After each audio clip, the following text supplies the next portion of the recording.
दिसंबर का महीना चलने लगा है और अब गुलाब की ग्रोथ का और फ्लावरिंग का सीजन आ चुका है। अब यदि अच्छे से आप देखभाल कर रहे होंगे गुलाब के पौधे में, तो आपके गुलाब के पौधे में आपको चमकदार लाल पत्तियां काफी सारी मात्रा में देखने को मिलेंगी और उसी के साथ साथ आपको ढेर सारी कलियां और फूल भी खिलते हुए दिखाई देंगे। हेलो फ्रेंड, मैं सबिता ग्रीन गार्डन गुजरात से। अब इस टाइम पर मेरे गार्डन में आप देखेंगे तो फूल बहुत कम दिखाई देंगे, क्योंकि मैं धीमे धीमे फूलों को हटाती जा रही हूँ और पौधों को ग्रोथ के लिए आगे बढ़ा रही हूँ। अब गुलाब में कई सारी वैरायटी आती हैं, जैसे आप ये देख रहे हैं, इसमें बिल्कुल भी कांटे नहीं रहते हैं। मैं टाइम टू टाइम इसका अपडेट देती रहती हूँ आपको। और ये जो प्लांट है इसमें सिंगल फ्लावर खिलता है। और यहाँ पर जो आप ढेरों कलियां एक साथ में गुच्छे में बनी हुई दिख रहे हैं, ये है काश्मीरी रोज। पिंक कलर का काश्मीरी रोज है, आप देख सकते हैं। इसकी ग्रोथ भी काफी अच्छी है और इसमें ब्रांचेस कितनी अच्छी लाल लाल पत्तियांदार ब्रांचेस आई हैं। और यहाँ पर ये वाला गुलाब देख रहे हैं, जिसमें यहाँ पर आपको ही बर्ड्स बनी हुई दिखाई दे रही हैं। 4-5 बर्ड्स बनी है इकट्ठी गुच्छों में। तो ये जो वैरायटी है इसमें बहुत बड़े साइज के फ्लावर नहीं आते हैं, मीडियम वैरायटी के ही फूल इसमें खिलते हैं। और ये जो प्लांट आप देख रहे हैं इसकी हाइट काफी अच्छी जा रही है और इसका जो फ्लावर है ये बहुत जल्दी से पूरा ब्लूम नहीं होता है। मतलब ये पूरी तरीके से अच्छे से ब्लूम अभी हो नहीं रहा है, ये काफी ज्यादा टाइम लगाता है और इसका फ्लावर काफी बड़े साइज का होता है। और ये जो पिंक फ्लावर आप देख रहे हैं ये देसी वैरायटी का रोज का फ्लावर है, जिसमें अभी एक ही फ्लावर ब्लूम हुआ है। न्यू ग्रोथ काफी सारी आ रही है और कलियां भी कहीं कहीं इसमें दिखाई दे रही हैं। और यहाँ पर कोकोपीट में लगा हुआ गुलाब है, इसमें भी अब कलियां बनने लगी हैं। अब जैसे ही इसमें फूल ब्लूम होगा तब भी आपके साथ में शेयर करूंगी। और एक प्लांट ये है, इसको शायद समर स्नो बोलते हैं। पिछले साल मुझे किसी ने कमेंट में बताया था कि ये समर स्नो प्लांट है। ये समर में भी बहुत अच्छे से ब्लूम करता है। अब जब सितंबर में मैंने सारे प्लांट की प्रूनिंग करी थी तो इस वाले प्लांट की भी प्रूनिंग करी थी और ये प्लांट मुझे बहुत ही ज्यादा पसंद है। तो इसमें से जो ब्रांचेस निकली थी उनकी मैंने कटिंग ग्रो करी थी। तो मैंने 4 कटिंग लगाई थी। 4 कटिंग में से मेरी 2 कटिंग रेडी हो चुकी है। तो आज मैं आपके साथ में शेयर करूंगी कि कटिंग से ग्रो किए हुए रोज प्लांट की कब रिपोर्टिंग करनी चाहिए, कौन सी खाद देना चाहिए, कैसे सनलाइट में रखना चाहिए, किस प्रकार के गमले में उसको लगाना चाहिए। अब ये जो फ्लावर ब्लूम हुआ देख रहे हैं, ये वही समर स्नो प्लांट का ही बेबी प्लांट है, जिसमें फ्लावर भी ब्लूम हो गया है। तो इसको मैंने सितंबर मंथ में कटिंग से लगाया था। 2 कटिंग लगाई थी। एक कटिंग ये रही, इसमें भी कली बनी हुई है और एक कटिंग ये रही, इसमें काफी अच्छी से ग्रोथ भी हो रही है, नई बहुत सारी ब्रांचेस भी हैं और इसमें फ्लावर भी ब्लूम कर रहा है। अब आप देखिए मैंने कटिंग को लगाया किस तरीके के पॉट में था। ये मिट्टी की छोटी सी हांडी है, ये मैं पूजा के लिए हांडी लेकर आई थी। जब काम खत्म हो गया था तो मैंने इस हांडी का अपने गार्डन में यूज कर लिया है। तो अभी आप देख सकते हैं इस हांडी में मैंने कटिंग को ग्रो किया था। कारण ये था कि जब मैंने कटिंग ग्रो करी थी तो हमारे यहाँ पर बारिश का ही मौसम था। सितंबर मंथ में भी काफी अच्छे से बारिश हो रही थी, जिसकी वजह से पानी स्टोर ना हो, थोड़ा कम मात्रा में ही पानी मिले, इसलिए मैंने इसकी ऊंचाई कम रखी थी, जिससे कि इसमें बहुत ज्यादा पानी स्टोर नहीं होगा तो मेरी कटिंग खराब नहीं होगी। और दूसरी बात, जो सॉइल मिक्स था उसमें खाली सैंड थी। ये जो आपको ऊपर दिखाई दे रही है ब्लैक कलर का, वो भी आपको मैं बताऊंगी क्या है, लेकिन मैंने इसको पूरा प्रॉपर सैंड में ही लगाया था। अब जैसे जैसे मेरी कटिंग ग्रो होने लगी उसके बाद में इसकी मिट्टी, मतलब ये जो सैंड है, ये बहुत जल्दी से ड्राई होने लगी थी। तो अभी मैंने 1 हफ्ता पहले इसमें थोड़ी सी कोकोपीट ऊपर से डाल दी थी, जिससे कि मॉइस्चर इसमें बना रहेगा। तो यदि आपने भी कटिंग से पौधे लगा रखे हैं गुलाब के और सैंड में लगा रखे हैं या एकदम बेल्डन सॉइल में लगा रखे हैं, तो आप थोड़ी सी कोकोपीट डाल सकते हैं, जिससे कि उसकी मीडिया जो रहेगी वो मॉइस्ट रहेगी और वो जल्दी से पानी को हटाएगी नहीं, पानी उड़ेगा नहीं, तो पौधा आपका हेल्दी चलता रहेगा। और इसी गमले में, मुझे नहीं पता ये कौन सा प्लांट है, या तो पिटूनिया होगा या कोई और प्लांट होगा, सीजनल प्लांट ही है कुछ ये, तो ये इसी में जर्मिनेट हुआ है, तो इसी में ये ऐसे ही लगा हुआ है। अब जो मेरे ये कटिंग से लगे हुए पौधे हैं गुलाब के, क्या इस टाइम पर इनकी हमको रिपोर्टिंग करनी चाहिए?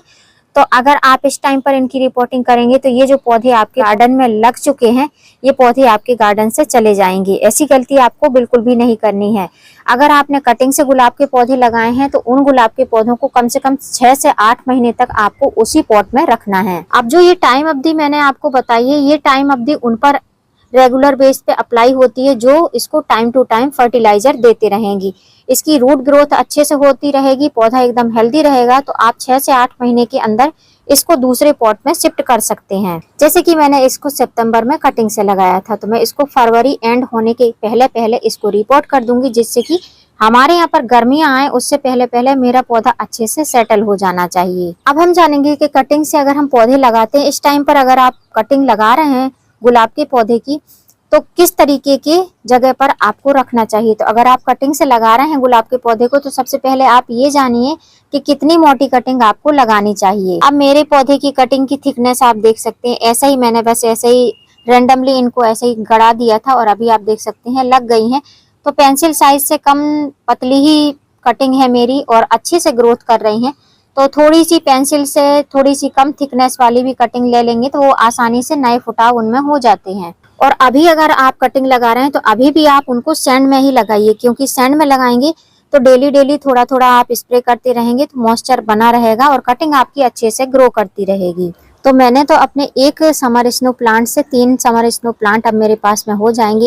एक मदर प्लांट रहेगा और 2 बेबी प्लांट रहेंगे। और इन पौधों की एक खासियत बहुत अच्छी है कि गुलाब में कांटे बहुत रहते हैं, लेकिन ये वाली वैरायटी में कांटे बिल्कुल भी नहीं रहते हैं, जिसके कारण से हमको इनको गार्डन में लगाना बहुत आसान हो जाता है और इनकी गुड़ाई वगैरह करना, क्लीनिंग करना भी बहुत आसान हो जाता है। अब यदि आप गुलाब की कटिंग लगा रहे हैं, कटिंग लगाए हुए गमले को आपको ओपन सनलाइट में ही रखना है, छाया वाली जगह पर नहीं रखना है, क्योंकि सर्दियों में ऑलरेडी काफी अच्छी ठंडी ठंडी हवाएं रहती हैं, जिसके कारण से आपके पौधे को या कटिंग को कोई डैमेज नहीं होगा। तो जिन लोगों को ऐसा लगता है कि हमने कटिंग लगा दी, हमारे कटिंग में फूल भी आ गए, पत्तियां भी काफी ज्यादा आ रही हैं, अब हमको इसको दूसरा पॉट दे देना चाहिए, तो ऐसी गलती आपको गुलाब के पौधे में तो बिल्कुल भी नहीं करनी है।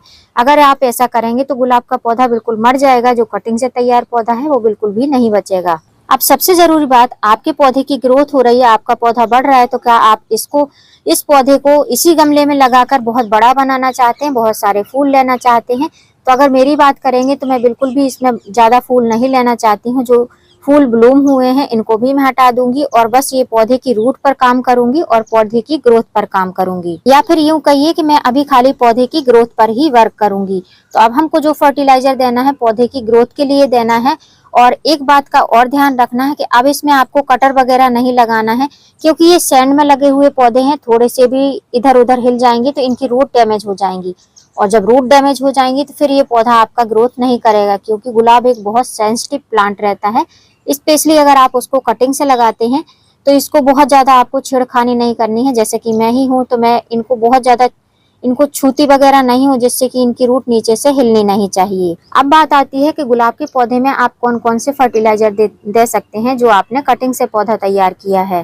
तो आज मैं आपको 2 फर्टिलाइजर बताऊंगी, आपके पास में जो भी अवेलेबल हो वो फर्टिलाइजर आप अपने पौधे को देंगे तो गुलाब की जड़ें मजबूत रहेंगी, पौधा हेल्दी रहेगा, पत्तियां भी अच्छे से ग्रोथ करती रहेंगी। सबसे पहला फर्टिलाइजर है नीम खली या नीम केक। इसको भी आप कटिंग से लगे हुए गुलाब है उसमें गमले की मिट्टी में देंगे तो इससे रूट बहुत अच्छी बनेगी और पौधे की जो पत्तियां हैं वो भी चमकदार रहेंगी, मिट्टी भी अच्छी सुरक्षित बनी रहेगी। अब हमने प्लांट को सैंड में लगाया तो सैंड में किसी प्रकार के पोषक तत्व नहीं रहते हैं, बस खाली वो बेल्ड्रन रहती है, उसमें पानी स्टोर नहीं होता है। तो अगर नीम खली आप डाल देते हैं सॉलिड फॉर्म में तो उसको एनर्जी भी मिलती रहेगी और पोषक तत्व भी इससे मिलते रहेंगे। अब मेरे इस छोटे से पॉट में 2 प्लांट लगे हुए हैं, तो 2 प्लांट लगे हैं और ये सैंड में लगे हुए हैं। ये जो आपको ऊपर ऊपर दिख रही है बस ये ऊपर ऊपर ही कोकोपीट है, बहुत पतली लेयर है कोकोपीट की, आप देखेंगे नीचे बिल्कुल भी कोकोपीट नहीं है। तो अब हम क्या करेंगे कि ऊपर की थोड़ी सी सैंड को हम साइड करेंगे इसकी, और हमको नीचे बहुत ज्यादा डीप में नहीं जाना है क्योंकि नीचे इसकी रूट बनी हुई है। तो हमको जब इसमें नीम खली डालना है तो बस हमको ऊपर ऊपर से ही डालना है, नीचे से हम इसमें नीम खली नहीं डाल सकते, इसकी गुड़ाई वगैरह नहीं कर सकते हैं। तो हमको ऐसे ऊपर ऊपर ही नीम खली डालना है और नीम खली डालने के बाद में हमको इसमें वाटरिंग कर देना है, या आप थोड़ा सा इस तरीके से कर सकते हैं। बहुत ज्यादा आपको इसको प्लांट को बिल्कुल भी टच नहीं करना है, इस चीज का आपको विशेष करके ध्यान रखना है, ऐसे आप कर सकते हैं।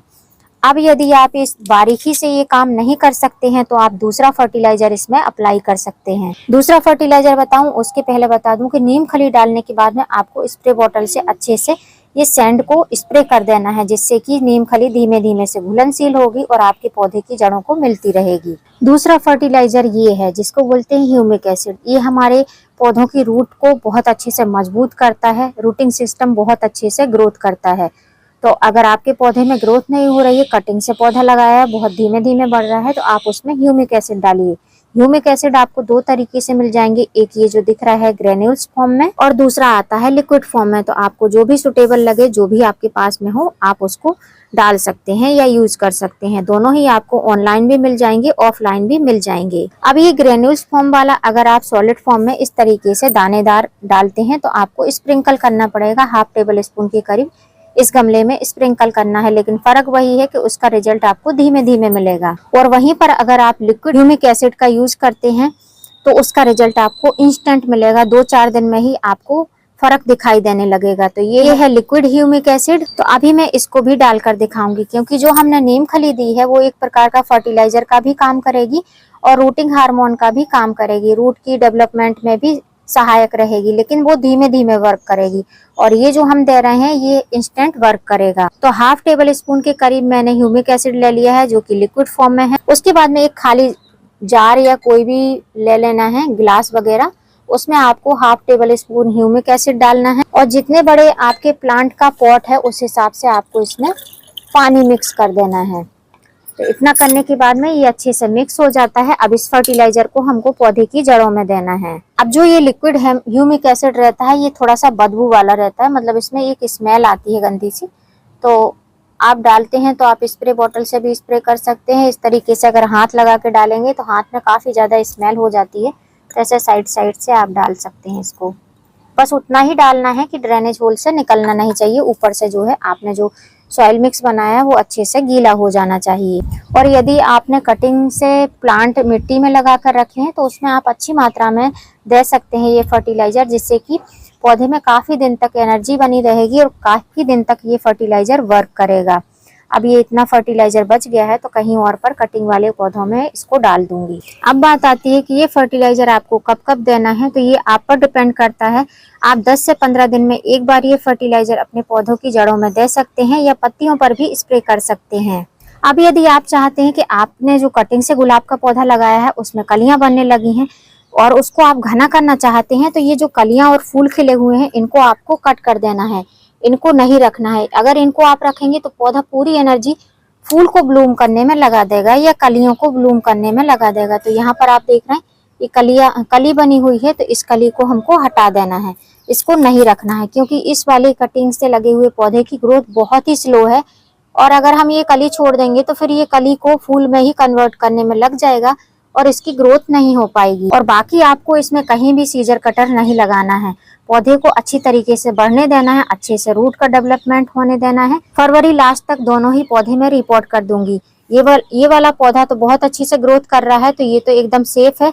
लेकिन ये वाले पौधे की ग्रोथ देखते हैं कहाँ तक जाती है। जैसे जैसे होगा अपडेट में आपके साथ में जरूर शेयर करूंगी। तो यदि आपके पास में कोई गुलाब का पौधा ऐसा है जिसकी आपने प्रूनिंग कटिंग नहीं करी है तो प्रूनिंग कटिंग करिए उसकी और उसकी कटिंग को ग्रो कर लीजिए, क्योंकि इस टाइम कटिंग से लगे हुए गुलाब बहुत जल्दी से रेडी हो जाते हैं। उम्मीद करती हूँ फ्रेंड वीडियो हेल्पफुल रहा होगा। वीडियो यदि अच्छा लगा हो तो वीडियो को लाइक करना, चैनल पे न्यू हो तो चैनल को सब्सक्राइब करना बेल आइकन के साथ। फिर मिलूंगी किसी नई वीडियो में नए टॉपिक के साथ। तब तक के लिए हैप्पी गार्डनिंग।